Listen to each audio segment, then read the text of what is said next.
बच्चों, आज हम आपको बताएंगे इस हैलो एल्केन चैप्टर के 5 मोस्ट इम्पॉर्टेंट रासायनिक गुण। तो जो आपका यूपी बोर्ड का पेपर होता है उसमें जब भी रासायनिक गुण पूछे जाते हैं तो सिर्फ समीकरण आपको लिखना होता है। हम आपको भाषा में समझा देंगे, लेकिन आपको बोर्ड के पेपर में भाषा लिखें या न लिखें समीकरण लिखना ज़रूरी होता है, क्योंकि जो नंबर मिलते हैं, अंक मिलते हैं, वो आपको समीकरण लिखने के मिलते हैं। तो हैलो एल्केन का पहला रासायनिक गुण है मैग्नीशियम धातु की क्रिया। तो ये जो बच्चों लिखा हमने CH3Cl, ये क्या है? हैलो एल्केन है। क्यों हैलो एल्केन है? क्योंकि क्लोरीन, ब्रोमीन, आयोडीन, फ्लोरीन, इनको हाइड्रोजन कहा जाता है। तो हाइड्रोजन से हैलो, और एक कार्बन का मतलब होता है मेथ, तो ये बन गया मेथेन। तो ये हो गया हैलो एल्केन। इसका नाम क्या होगा? क्लोरोमेथेन। ये इसका IUPAC नाम होगा। तो ये आपका एक हैलो एल्केन हो गया। हमने क्रिया करा दी प्लस Mg। तो जब हैलो एल्केन की क्रिया मैग्नीशियम धातु से होती है शुष्क ईथर की उपस्थिति में, तो क्या बनता है? मेथिल मैग्नीशियम क्लोराइड बनता है। ये CH3 Mg और Cl मिलके बनता है CH3MgCl। इसे कहा जाता है मेथिल मैग्नीशियम क्लोराइड, और इसको बच्चों ग्रिग्नार्ड अभिकर्मक भी बोला जाता है, क्योंकि जो ये CH3 होता है ये एल्किल होता है। तो इसे एल्किल को R से दिखाते हैं, और ये Mg हो गया, और Cl क्लोरीन है।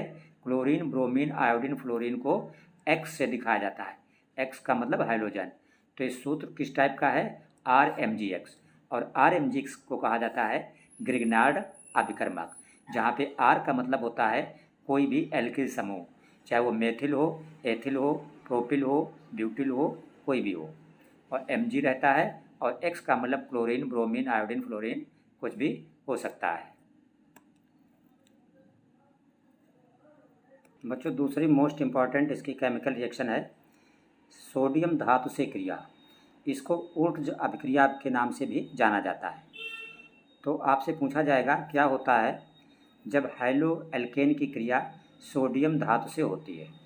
तो एक हैलो एल्केन हमने ये ले लिया CH3Cl, ये वाला, और एक हैलो एल्केन हमने ले लिया ये वाला CH3Cl।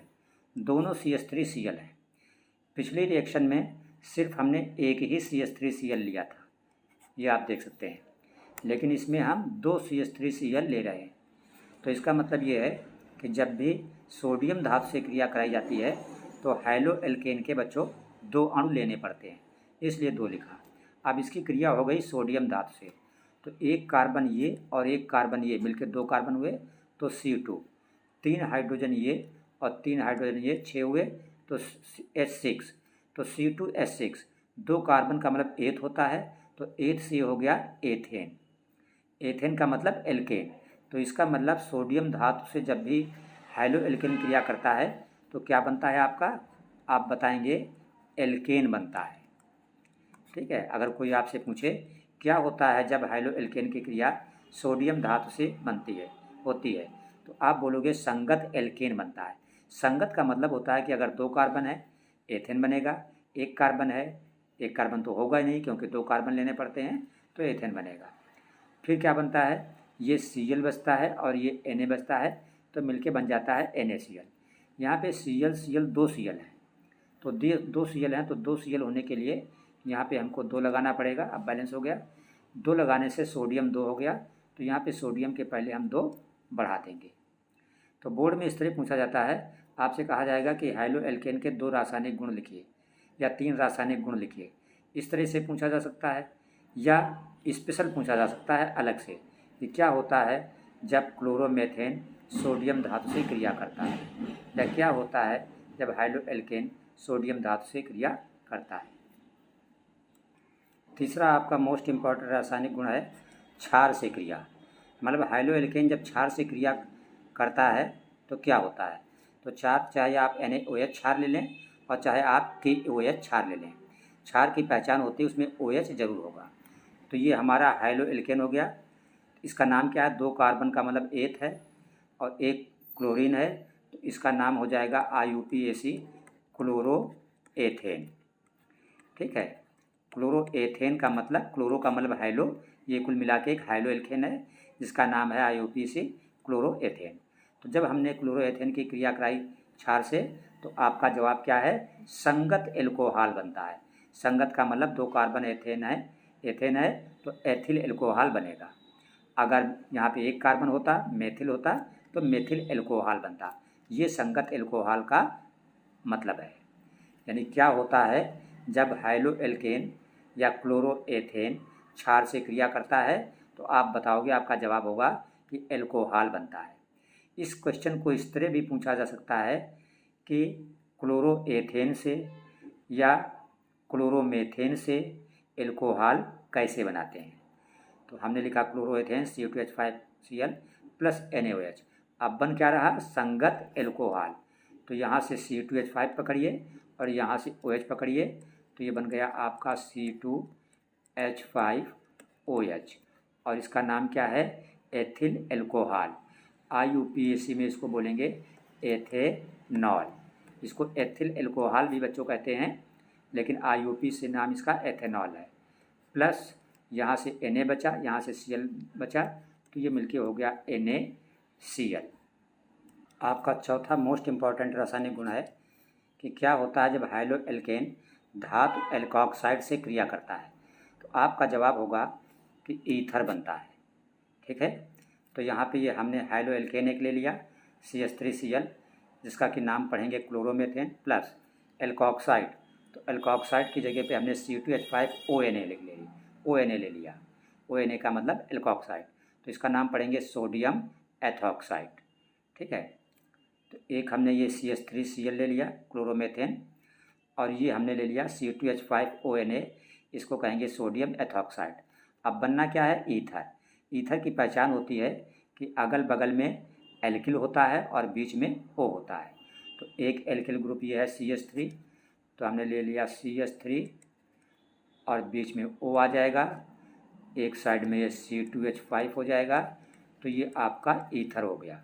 ये क्या बन गया आपका, ईथर। ईथर की पहचान होती है बीच में O, अगल बगल एल्किल प्लस ये यहाँ से बचा Na और ये बचा Cl, तो ये हो जाएगा आपका NaCl। और इसका नाम अगर पढ़ें तो इसका नाम होगा methyl ethyl ether. Methyl ethyl ether, ये इसका नाम होगा CH3O2H5 का। पांचवा इसका मोस्ट इम्पॉर्टेंट रिएक्शन है। पूछा जाता है क्या होता है जब हाइलो एल्केन पोटेशियम साइनाइड या सोडियम साइनाइड से क्रिया करता है। CN का मतलब होता है साइनाइड, तो आपका जवाब होगा कि एथिल साइनाइड बनता है। तो ये C2H5Cl क्या है, ये आपका हाइलो एल्केन है। इसका अगर हम नाम लिखें तो 2 कार्बन का मतलब होता है एथ और Cl का मतलब क्लोरो, तो इसका नाम हो जाएगा क्लोरोएथेन। और ये आपका है KCN पोटेशियम साइनाइड है, तो बनता क्या है, एथिल साइनाइड। तो यहाँ से एथिल C2H5 ले लिया और यहाँ से ये CN ले लिया, तो इसका नाम क्या हो जाएगा, एथिल साइनाइड। प्लस यहाँ से K बचा, यहाँ से Cl बचा, तो बच जाएगा KCl। तो बच्चों ये थी आपकी मोस्ट 5 इम्पॉर्टेंट केमिकल रिएक्शंस, रासायनिक समीकरण, जो आपके यूपी बोर्ड 2027 के लिए काफ़ी इम्पॉर्टेंट है। और इसके पहले आपने हाइलो एल्केन के भौतिक गुण पढ़े थे, हाइलो एल्केन बनाने की विधियाँ पढ़ी थी। ठीक है, जिन बच्चों ने अभी तक नहीं देखा है, हम डिस्क्रिप्शन में लिंक देंगे, देख सकते हैं। और डेली हमारे यूट्यूब चैनल यस कोचिंग पर विजिट करें, चैनल सब्सक्राइब रखें ताकि नोटिफिकेशन आप तक पहुंचता रहे। और कल की क्लास में हम आपको बताएंगे हाइलो एरीन और उसकी बनाने की विधियाँ। सिर्फ हम मोस्ट इम्पॉर्टेंट 3 विधियाँ बताएंगे जो आपके बोर्ड एग्ज़ाम में अधिकतर पूछी जाती हैं। एक रिएक्शन बच्चों और देख लो, ये काफ़ी इंपॉर्टेंट है, बस इसी से बंद कर रहे हैं आज की क्लास। कि क्या होता है जब हाइलो एल्केन एल्कोहलिक KOH के साथ क्रिया करता है। तो आपका जवाब होगा, जब भी कोई भी हाइलो एल्केन, चाहे वो क्लोरोएथेन हो चाहे क्लोरोमेथेन हो, ठीक है, तो क्या बनता है आपका, एल्कीन बनता है। इस बात को याद रखें। और एल्कीन में जो है वो डबल बॉन्ड होता है, एल्केन में होता है सिंगल बॉन्ड। तो ये हमने एक ले लिया हाइलो एल्केन, ये Cl का मतलब क्लोरो है और क्लोरो ये हो गया, और 2 कार्बन का मतलब एथ, तो इसका पूरा नाम हो गया क्लोरोएथेन। C2H5Cl का IUPAC नाम क्या बनेगा? क्लोरोएथेन। क्रिया करा दी कि OH के साथ, तो क्या बनता है? एल्कीन। तो यहाँ पे 2 कार्बन है, तो 2 कार्बन से क्या बन गया? एथेन। एक कार्बन ये, एक कार्बन ये, CH2 डबल बॉन्ड CH2। ये किसका सूत्र है? एथीन का।